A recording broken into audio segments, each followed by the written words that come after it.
I'd like to offer you a brief checklist to consult as you finish your essay revisions.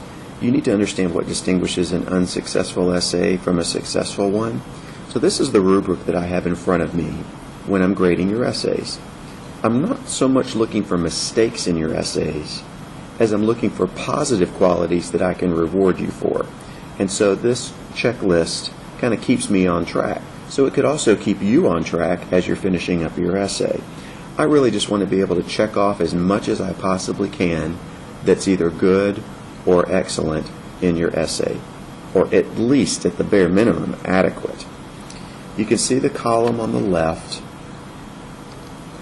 lists the qualities that I'm looking for, right? These are the qualities that I'm assessing, right? And then you can see the 5 columns here: unacceptable, poor, adequate, good, and excellent. Those correspond to the grades F, D, C, B, and A. And then, of course, the boxes describe that kind of essay. Okay. So since I'm assuming that you're all trying to write good or excellent essays, you're all going for B's or A's, I'm hoping, let's zoom in just on those to make this a little easier to see. So we're just looking at the good and the excellent columns now. First of all, as you look down that column on the left, you can see that different pieces of the essay are referred to: the introduction, the body, the conclusion. So that's the first thing that we could mention, is that essays are always broken into multiple pieces. Essays are always multiple paragraphs. There's no such thing as an essay that's one huge block of text that goes on page after page. That would already disqualify it as even being an essay. The essay introduction needs to be fully developed. That'll mean somewhere around 12 to 15 sentences probably if you're writing a 1,000-word essay. The introduction needs to establish some interest, some context. It draws the reader in to the topic in some creative way. Often we tell an anecdote, A-N-E-C-D-O-T-E, an anecdote, that tells a brief story, maybe 8 or 9 sentences long, that kind of puts a human face on the issue. That's because it's easier to care about a human being and that real person's real experiences than it is to care about some abstract idea or a bunch of statistics or something like that. So an anecdote is a good creative way to draw the reader into the topic while also kind of setting up your argument. After doing that for most of the introduction paragraph, then you're going to state your thesis clearly and formally. It needs to be very precisely worded. If you're writing a persuasive essay, this will be a statement of your opinion. If it's not a persuasive essay, it will be the main idea of the entire essay, probably the insight that you are trying to communicate with the essay, formally stated in one sentence that could stand on its own and make perfect sense.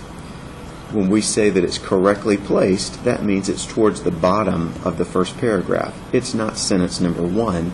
It'll be more like sentence number 13, 14, 15, somewhere in that range. The introduction usually ends with you stating your plan for developing your essay. If you are writing a persuasive essay, you're just going to list the reasons that support your thesis, and each of those reasons will be its own body paragraph. You state the plan clearly. You announce the essay structure. It's almost like you're creating an outline of your essay in sentence form right at the end of your introduction. So there are no surprises coming up later, not in this kind of writing. So your whole introduction, 12, 15 sentences or more, would really be ideal for a 1,000-word essay. Be careful about writing an introduction that's maybe like 5 or 6 sentences or something like that. That's just not enough content to do the job of an introduction. The introduction is to the job of the introduction is to creatively draw the reader in, make them interested, open their ears, open their mind, prepare them to really listen to you, then state your opinion or your main idea and explain how that is going to develop in the rest of the essay. That's the job of the introduction, and you just can't do that in 7 or 8 sentences, right? 10 to 12 would be good, 12 to 15 would be excellent. When we get to the body of the essay, if you were assigned to write a 5-paragraph essay, then you're going to have 3 body paragraphs. And then your introduction and your conclusion would be the other 2. If the topic or the assignment didn't specify that it must be a 5-paragraph essay, then you can be a little freer with this. Maybe you'll have 3 or 4 body paragraphs for a 1,000-word essay, maybe even 5 body paragraphs, which would be a 7-paragraph essay total, but you'd run the risk of your paragraphs being a little too short if you're only going for around 1,000 words. So those, 5 body paragraphs, you're probably getting closer to maybe like 1,200 words or more. 3 or 4 is actually a good safe range. As you move from body paragraph to body paragraph, you guide the reader carefully over those transition points with strong transitions that guide the reader. An example of actively guiding the reader would be something like this. A later body paragraph in your essay, maybe you're on the 4th page by now, you're worried that your reader might be losing sight of the big picture because they're getting lost amidst all this good detail you've been giving them. So maybe you say, I think my reader needs a reminder of the big picture. Maybe I'll remind them of my thesis in passing as I move on to my last body paragraph. That would be a good example of a transition that actively guides the reader. A weaker transition that would be down like in the poor, the adequate range, would be a transition that just numbers the paragraphs. Transitions like first, second, third, right? Those really don't help the reader at all. The reader can see that you're moving on to a new paragraph. You want your transitions to clearly, actively guide the reader through the transition points in your essay.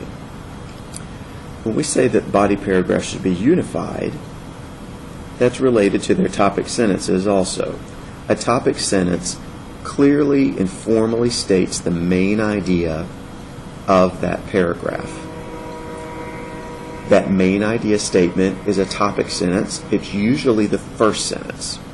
Once you clearly state the main idea of that paragraph, then all the supporting details that are going to come along after that in the paragraph stay within the boundaries that you established in your topic sentence.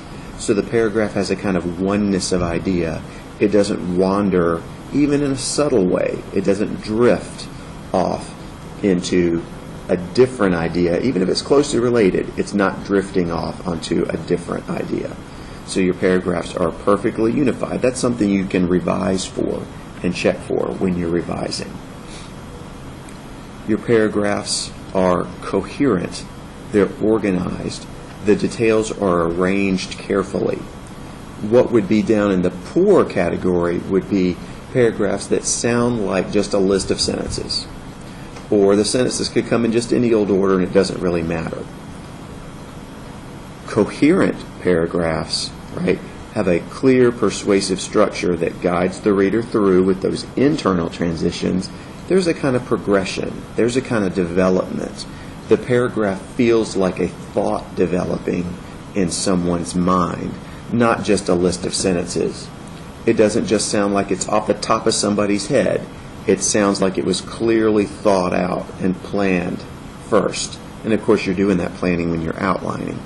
So if you outline carefully, you're not going to have a problem with unity or coherence in your body paragraphs. But it's still worthwhile to go back when you're revising and to check for that and see if you can kind of tighten that up and maybe even move from the good to the excellent. Your body paragraphs will be at least 10 to 12 sentences long. 12 to 15 is a safer range if you're going for about 1,000 words. Your conclusion is the least important part, but it's still important enough to put some attention into it. Okay? It'll probably be a bit shorter than the rest of the essay. 8, 9, 10, 11, 12 sentences, somewhere in that range is a good safe range. Right? So it's probably your shortest paragraph, but it still has some work to do, so you don't want to shortchange it by only writing like 6 or 7 sentences. Okay? This is the last thing that you get to say to the reader before he or she is going to make up their mind about whether they agree with you or not, or whether they, sort of buy your essay, so to speak. Okay, so this is one last persuasive push if you're writing that kind of an essay. Okay, it needs to have a concluding tone or use a concluding technique. The most common thing people do, they circle back around to their introduction. Whatever technique they used to capture the reader's attention in their introduction, they refer back to it now. So if they told an anecdote at the beginning, they'll refer back to it now. They'll pick up the story again. Maybe they'll finish the story. Maybe they'll imagine how the story could have ended differently. Maybe the writer will imagine how the world could be different if everyone agreed with your thesis, or how it could be different if nobody listens to you and agrees with your thesis, right? You're not bringing in new detail here. You're not bringing in new reasons. That's the job of the body. But you are trying to kind of make the essay come full circle.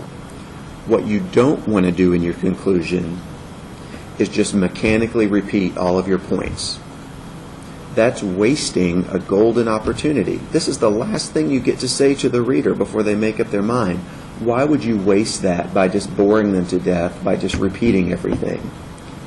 A repetition might make sense if your essay was 50 pages long, but if your essay is 4 or 5 pages long, nobody needs that kind of repetition. You just told us your reasons in the body 60 seconds ago. We don't need a reminder so soon. So don't just mechanically repeat your points in your conclusion. Try to do something persuasive, try to do something creative, try to do something that makes it sound like the essay is coming to rest. Okay? When we move on to the sentence level, okay, college level essays don't have a lot of sentence level errors. It's assumed that you've moved beyond that. So we don't expect to see fragments and run-ons. We don't expect to see subject-verb agreement errors. We don't expect to see comma errors, capitalization, punctuation, all those other kinds of things, right? If one or two slip through, it's not the end of the world, right? We're all still learning. Fine, okay? But you just can't have error after error after error, just constantly distracting the reader at the sentence level. What that does is it takes the reader's attention off of your content, and more they're thinking about you, and they're thinking, why doesn't this person know how to write a correct sentence, right? That's not really helping you out, is it, right? You really don't want your reader to have to think about your sentences at all.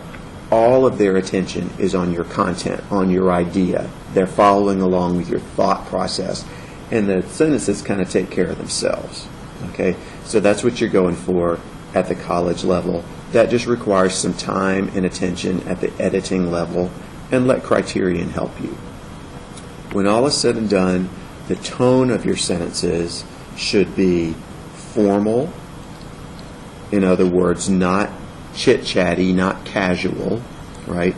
But formal. You don't have to be stuffy, but it's the more formal side of your personality. It needs to be rational as opposed to emotional, right? This is not the Jerry Springer show. You're not calling names. You're not trying to bully people. You're not trying to get them to do something or believe something just because of emotion. You're trying to give them rational, intellectual reasons to agree with you. Your tone should be academic, scholarly. It should be professional. Okay? So that's something to think about as you're revising and you're editing at the sentence level. Okay? So I hope this checklist helps you get a sense of, what we're going for, what the ideal is. Most students' essays tend to get better as they work through a course, right? But it's good to kind of know what we're shooting for as the end point. And once again, if I can ever help you with anything when it comes to essay writing, all you have to do is ask. That's what I'm here for.